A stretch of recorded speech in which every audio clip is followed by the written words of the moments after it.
The European Union is under pressure as the Trump administration threatens to impose a 50% tariff on EU imports by the 9th of July.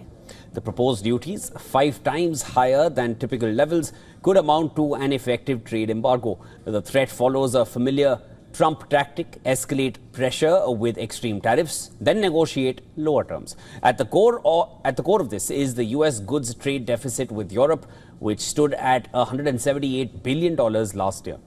But the EU countries that when services like online advertising and cloud computing are included, the overall trade gap narrows to just $48 billion, roughly 3% of total trade. This makes it more balanced than it appears. Europe is exploring ways to appease the US, and this includes buying more American liquefied natural gas. The EU plans to phase out Russian gas imports by 2027, opening space for US suppliers. But analysts warn this won't deliver quick results. Maros Sefcovic, European Commissioner for Trade and Economic Security, touched upon potential areas of collaboration beyond eliminating tariffs.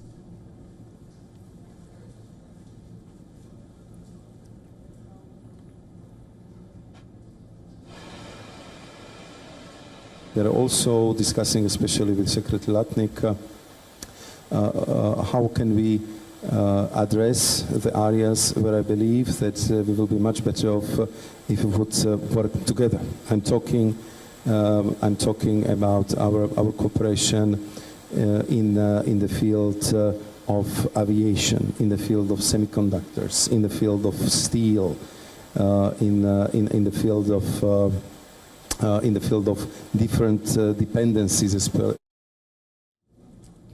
Defense is another potential lever here, and European nations are under pressure to boost military spending post-Ukraine, which could translate into more contracts for US arms firms. But domestic politics may resist that unless American companies build in Europe.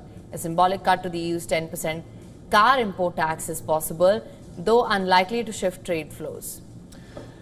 On agriculture, the EU is standing firm. It refuses to change long-standing bans on hormone-treated beef and chlorinated chicken, viewing food safety rules as non-negotiable. The cost of failure could be steep. Analysts at Oxford Economics estimate that 50% tariffs would shrink the Eurozone economy by up to 1% in 2026 and reduce business investment by more than 6%. The EU has proposed a 0-for-0 tariff deal on industrial goods, including autos, but Trump has dismissed it. The value-added tax, another US grievance, is widely used across 170 countries and considered trade neutral by economists. Europe has ruled out any change.